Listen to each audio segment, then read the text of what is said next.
guys. Make sure you like, comment, subscribe. Real Talk Football TV. Tobais, myself, Shaq. All right, we talk about Man United. Literally feels like all the time. Every time.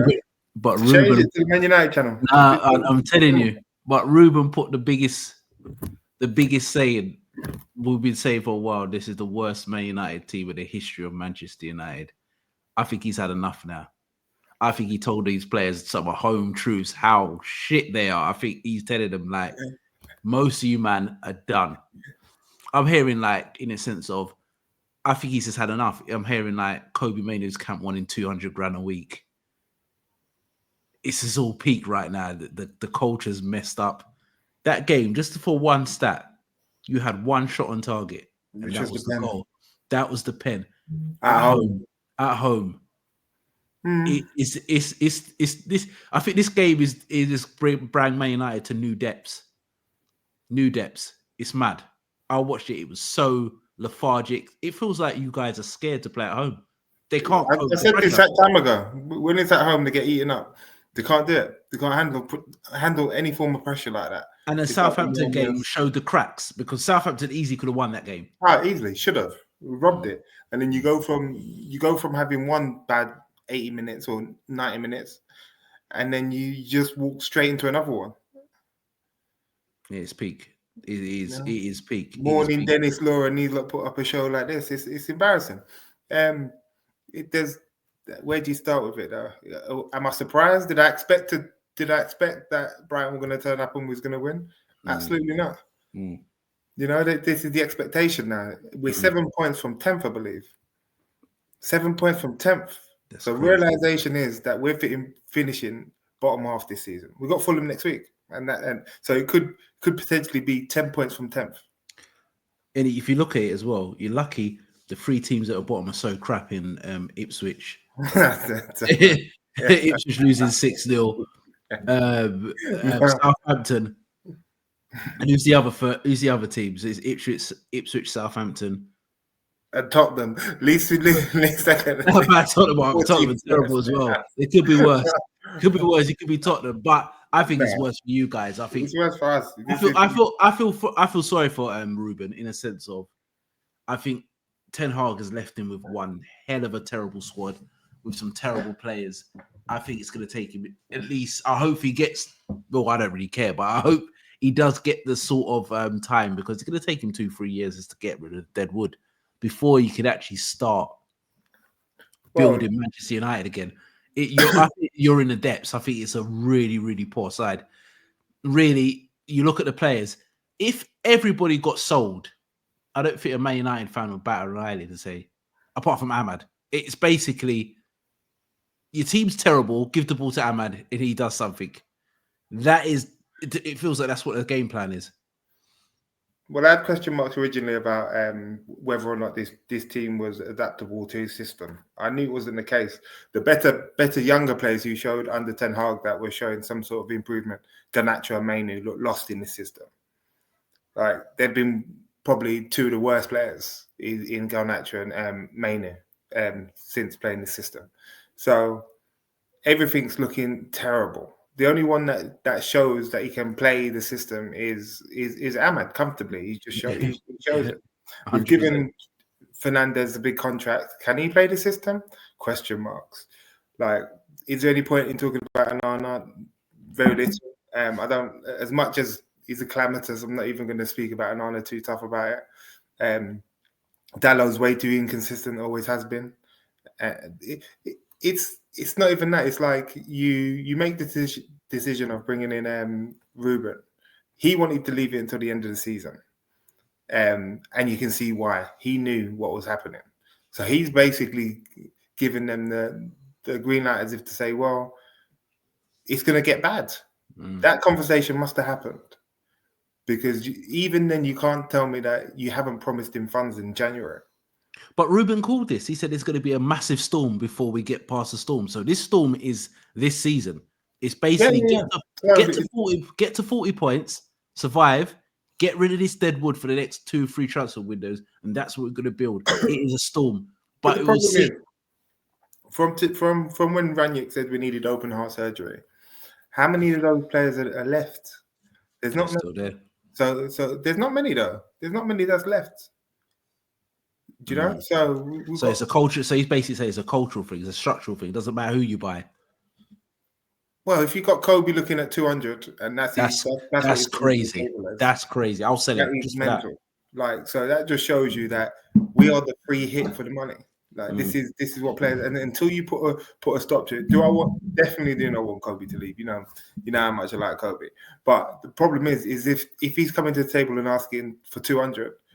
Forget that Maguire's on 190. Let's forget that because that's old school. That there were contracts given out. It doesn't. At least you can look at Harry Maguire. He's had a good World Cup and Red to say before you lot gave him that big contract.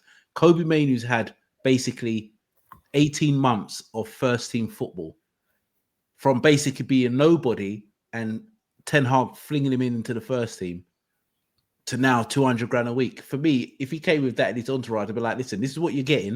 If you don't like it, you can go. Because at the end of the day, what you just said about the system, I don't really know what his position is. To me, he's a good footballer, but he doesn't have the legs to be a 6. He's not ready to be a 6. I think a 6, you've got to be. That takes years in the sense of there's so much understanding for that role. He's not good enough to play an 8, and he's not a 10, but he's a good footballer. But if he's coming with 200 grand a week, I'll tell him where the door is immediately. I say you're good, but you ain't that good. Well, that's what it looks like he's going to be, isn't it? Because you've got the Chelsea talk. But Chelsea don't even pay big money like that. They give long contracts, but they don't pay big money like that. It's structured over the long term. Yeah. But yeah, if it is that, and culturally we've been like that for a while, obviously that's got to stop. So if it takes a sacrificial lamb in Kobe for it to happen, then so be it. The Garnacho thing's interesting.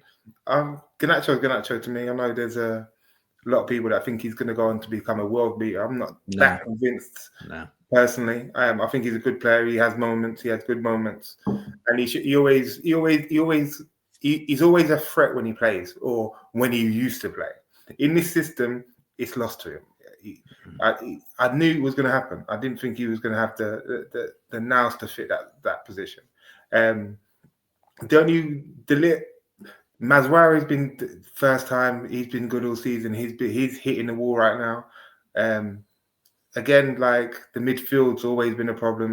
Like the midfield's been a problem for it seems to be about 10 years. It's like I'm always complaining about the midfield, and that hole in the midfield is just it's so obvious every time we play. Every time we play anyone decent, anyway. So yeah, it's getting to grips with. We're going to be below mid-table, so we're not even going to be showing on the first screen in Sky Sports if that's what people are looking at. You have to wait a minute. If they don't sign it, like Anthony Denilson 2.0 is going Real Betis, that's going to be crazy. Personally, I don't think he'll sign anybody. I think he's going to get rid of a few Deadwood, survive, and then go again next year. I just don't think it means. You know what? You're going to get pulled your pants down in any player you buy because they're going to want double because they know you're desperate. So I think they're going to wait until the summer. I think it's all about survival. You will survive because the 3 teams at the bottom are absolutely terrible. So it's not about getting relegated. You've got enough points. You'll nick the win here and there, and you get 40. You get back 55 points this season, and you'll be all right. I don't know where you're looking at them points because every game I'm looking at the minute, it's just we got Fulham next week. Yeah, again at work. Yeah, again at work. Crazy, and like Mansfield Fulham turning up at Fulham. But saying that, I think you're better away from home because I think your players are nervous. You can't play at home. There's too many tension. The tension, you can feel the tension with a knife edge with at Old Trafford. The players ain't big enough. The players ain't big enough and strong enough. They ain't got the mentality to play at Old Trafford. There is that, but then when they're playing someone that they're meant to beat, it's a problem as well. It's like these teams. But are you meant to beat Brighton though? Are Man United meant to beat Brighton though? Are we meant to beat Brighton at home? That's what I'm saying. They've beaten you 3 years on the spin at home. So are we shocked? No, that's what I'm saying. When Brighton turn up, I'm not surprised. I'm not surprised at all. But if you look at everyone always looks at. If you look at the profile of club, obviously, Brighton are one of the best run clubs in the league in terms of their turnover of players, the way they structure their managers. It doesn't matter. what they seem to lose, that same structure, style of play stays in place. That's the problem. It's like we go from one ebb to another. It's totally different trajectories that we're going on. Every manager that we pick, there's no sense and flow between any of it. Whether it be transfers, whether it be structure of style of play, it's just been a mess, complete mess, forever and a day. And now you've got Amarin, and you're going with this style of play. If it should not work, and he's not given the time, if patience does sort of run out with him, no means that anyone can blame the manager at this point. But you know, it goes next season. There's going to be some sort of expectation because he's been so bad this season. So there's going to be a higher end of expectation next year. And if that fails with Amarin, how are you going to then bring in a manager that fits that style? Do you know? So you're going to have a team structured for a certain style. And if you're not in it for the long run, you're going to be back to square one. And you're going to end up looking at a team that it doesn't fit anyone else. And it's like, right, we need to sell everyone again.